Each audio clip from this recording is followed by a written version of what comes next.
Ici présents aujourd'hui encore, qui font la notoriété de ce salon. Je n'en dirai pas plus, je vais passer la parole à Madeleine Chapsal, la marraine, et de l'invité d'honneur Philippe Lohagen. Merci à tous d'être venus, on y vient pour le plaisir, prenez du temps, les auteurs, les écrivains sont là pour vous, et véritablement c'est une grande fierté pour l'île de Ré.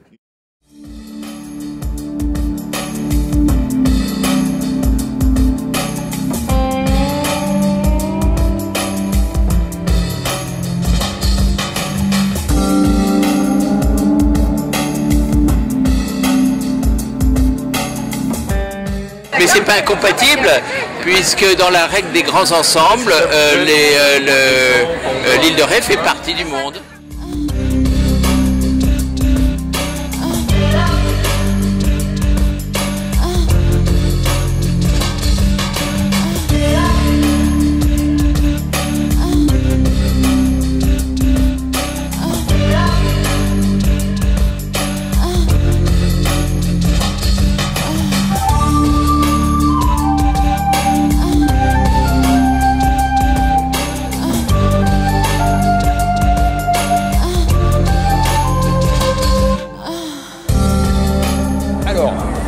À ma gauche, vous avez la bibliothèque sonore.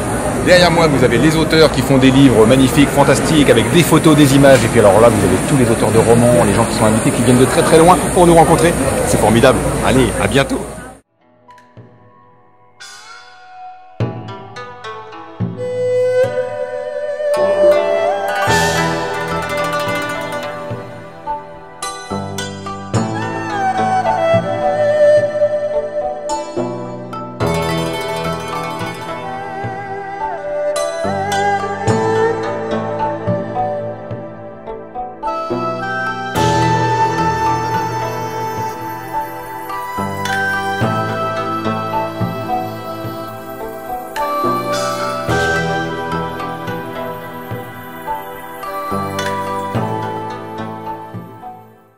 C'est la 7e édition de ce festival.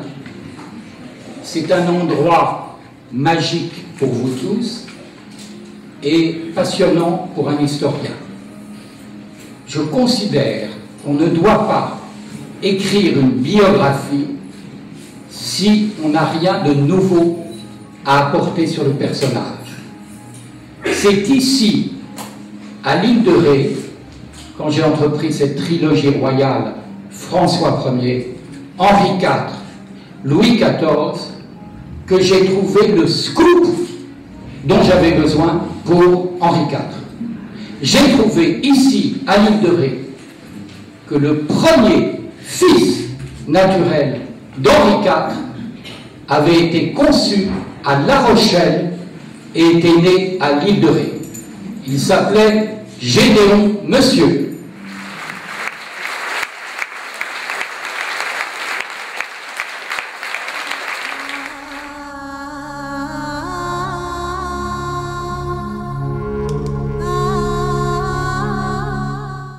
La reprise arrive, la reprise est là.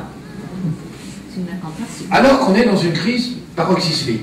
Que cette crise, elle n'est pas simplement économique. D'ailleurs, d'une façon générale, on ne peut pas aborder les problèmes de façon purement économique ou purement sociale. L'aborder d'une façon économique, c'est bien connu, sans se préoccuper des incidences sociales, ça provoque des dégâts.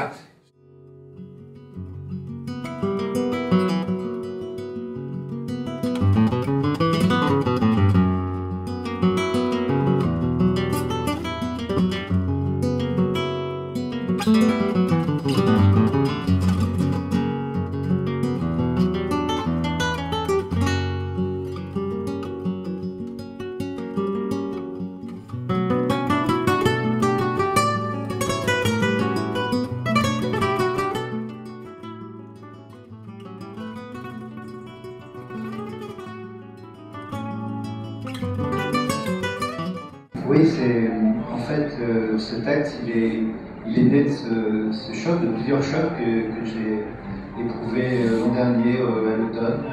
Fin de l'été, début de l'automne, ce sont des saisons charnières comme ça, où en l'espace de 15 jours, 3 personnes qui sont jetées sur les voies. Une jeune femme, une mère de famille, un homme assez âgé, probablement malade, et puis une personne qu'on appelle...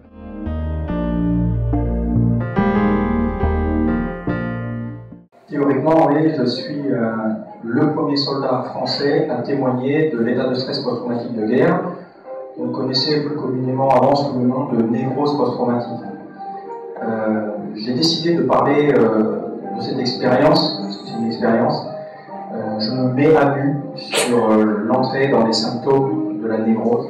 Bien parce que mon univers de recherche en général, ce sont les religions, et à force d'être confronté à ces religions dans les sûretés, souvent à des excès dans ces religions, j'ai remarqué qu'il y a la religion d'une part et qu'il y a ceux qui prétendent être les seuls tenants de la véritable religion.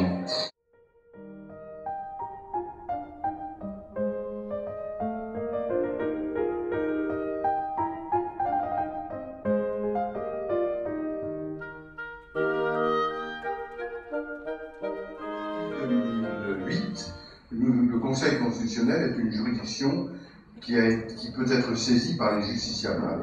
Jean-François retourne déjà sa veste. En 1848, les républicains se sont dit on va imiter les églises et on va faire une prière à la République. Alors je vais demander, si vous voulez bien, puisque on est ici en terre très religieuse, on va demander à Valérie de réciter la prière républicaine. Salut, Marianne, pleine de force, le peuple est avec toi. Le fruit de tes entrailles, la République est bénie. Sainte Marianne, mère du roi, aie pitié de nous. Délivre-nous, Vierge de la liberté, délivre-nous des rois et des papes. Vierge de l'égalité, délivre-nous des aristocrates. Vierge de la fraternité, délivre-nous des soldats. Vierge de la justice, délivre-nous des juges. Vive la République démocratique et sociale universelle, ainsi soit-il.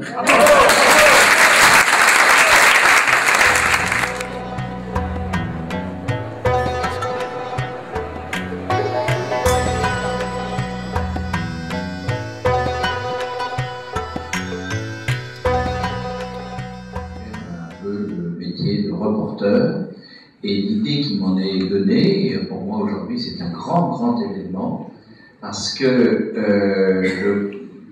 le feuilleton qui m'a donné un peu la flamme et l'idée de voyager, c'était dans les années 65-70, les Globetrotters. Je ne sais pas si parmi vous vous souvenez de cette émission, tous les dimanches soirs, il y en a eu 39, et il y avait Régnier, commissaire Moulin, et il y avait Edward Mix, l'américain de service.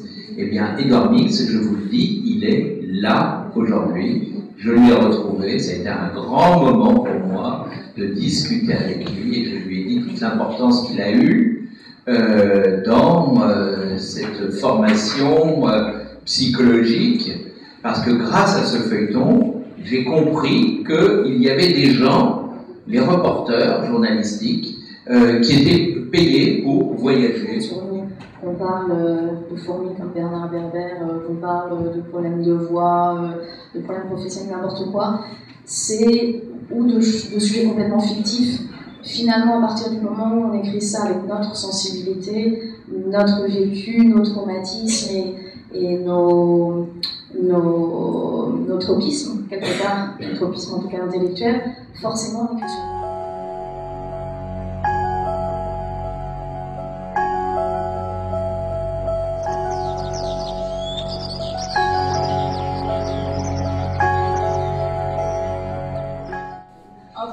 cette idée, elle est venue naturellement. J'étais en train j'avais envie d'écrire quelque chose, de commencer un vrai roman, parce qu'à la base j'avais fait des petits écrits, des théâtres, des nouvelles, des choses comme ça. Et j'ai commencé à écrire en mai 2012, donc c'était au début des débats sur le mariage pour tous. On commençait à entendre des résurgences de choses assez vilaines de part et d'autre, et ça m'a donné envie, moi, justement de prendre le parti, de m'engager là-dessus, de donner mon point de vue, et de raconter cette histoire, non pas en placardant en tête d'affiche le fait que ce soit un couple homosexuel, mais justement en présentant ce couple comme un couple normal, et montrer comment cet amour qui est sincère, il y a une énorme sincérité de la part du personnage qui va rechercher l'autre pendant de nombreuses années, comment cet amour se retrouve contrarié par